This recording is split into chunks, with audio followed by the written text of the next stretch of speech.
여러분, 나이가 들면 가장 어려운 게 뭐라고 생각하십니까? 건강? 돈? 아니요, 다 필요 없어요. 제일 어려운 건 바로 가족과의 소통입니다.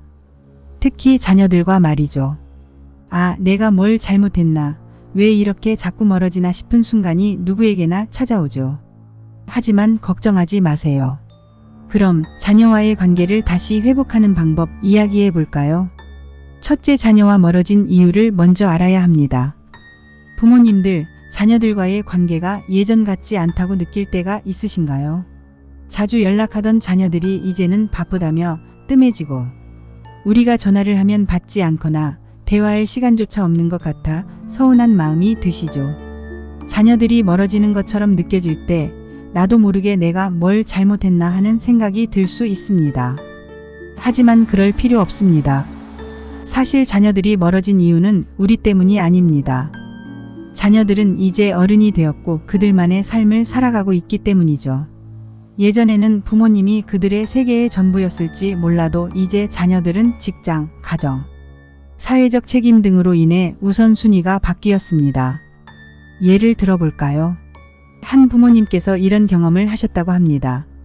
예전에는 딸이 매주 전화해 안부를 묻고 시간을 내어 같이 식사를 했는데 결혼 후에는 딸이 먼저 연락하지 않더라고요.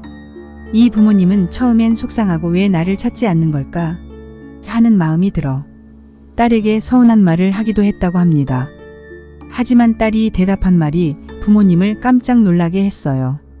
딸은 엄마, 나는 엄마가 걱정하지 않게 잘 지내고 있어서 연락이 적은 거야 라고 했죠. 자녀들은 부모님을 외면하는 게 아니라 그들 나름대로 우리를 생각하고 있답니다.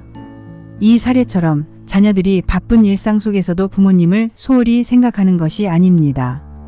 그들은 자신만의 삶을 꾸려나가고 있을 뿐이죠.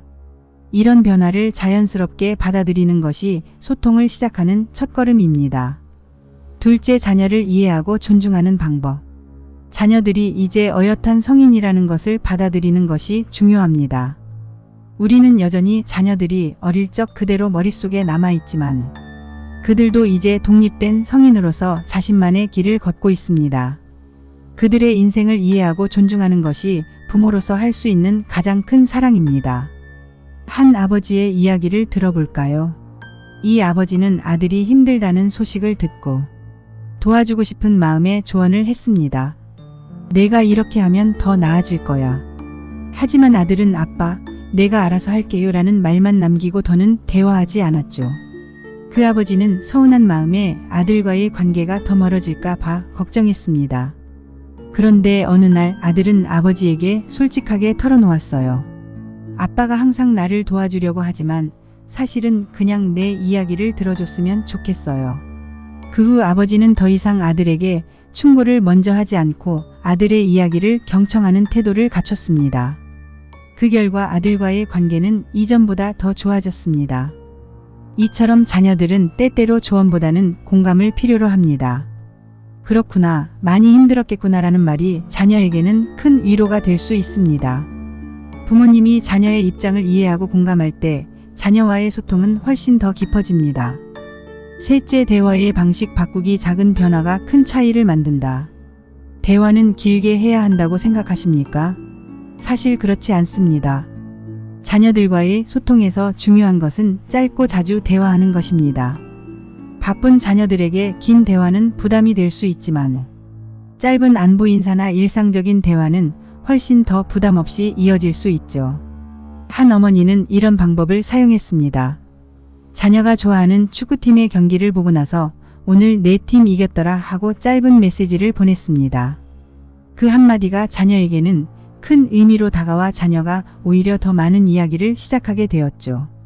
이처럼 자녀와의 대화는 일상 속 작은 관심에서 시작할 수 있습니다. 그렇다고 항상 깊은 이야기를 해야 하는 것은 아닙니다. 가볍게 밥 먹었니? 요즘 일은 어때? 같은 짧은 대화를 자주 시도해 보세요. 자녀가 부담을 느끼지 않도록 자연스럽게 이어가면 어느 순간 자녀가 더 깊은 이야기를 꺼낼 때가 올 것입니다. 넷째, 문제 상황에서 어떻게 대처할까? 갈등은 성장의 기회. 갈등이 생길 때 우리는 자녀와 싸우기 싫고 피하고 싶을 때가 많습니다. 하지만 갈등은 때때로 성장의 기회가 될 수 있습니다. 중요한 것은 갈등을 피하는 것이 아니라 그 속에서 서로를 더 이해하고 배울 수 있는 대화의 기회를 만드는 것이죠. 한 부모님은 자녀와의 대화에서 크게 다투었던 경험을 가지고 있었습니다. 자녀는 부모님의 기대와는 다른 직업을 선택했고 부모님은 그 선택이 마음에 들지 않아 자주 의견을 내곤 했죠.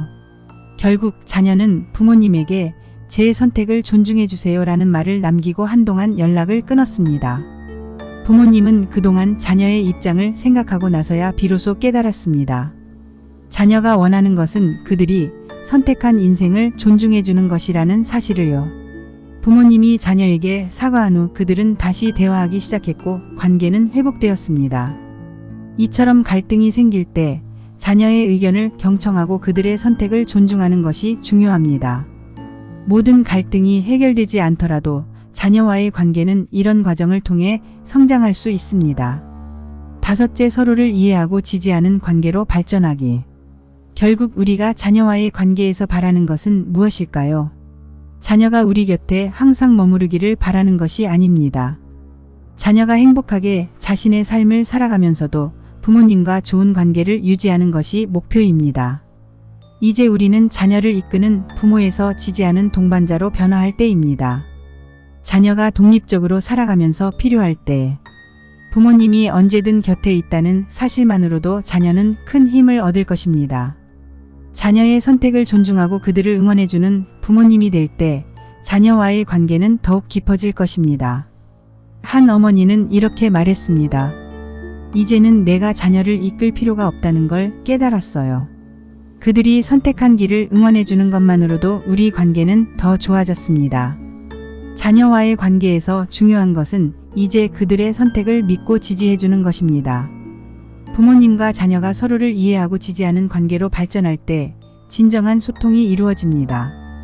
오늘 나눈 이야기를 한번 정리해 볼까요? 자녀와의 관계에서 중요한 몇 가지 포인트를 기억하세요. 첫째, 자녀들이 멀어진 것이 아닙니다. 그들은 이제 그들만의 삶을 살아가고 있습니다. 둘째, 충고보다는 경청하고 공감해 주세요. 그게 자녀에게는 큰 위로가 됩니다. 셋째, 짧고 가벼운 대화를 자주 시도해 보세요. 대화는 길고 깊지 않아도 됩니다. 넷째, 갈등은 피하지 말고 서로를 이해할 기회로 만들어 보세요. 다섯째, 이제는 자녀를 이끄는 것보다는 그들의 선택을 존중하고 응원해주는 동반자가 되어주세요. 자녀와의 관계는 서두르지 않고 서로를 이해하고 존중하는 마음에서 시작됩니다. 오늘부터 작은 변화로 자녀와의 관계를 다시 회복해 보세요.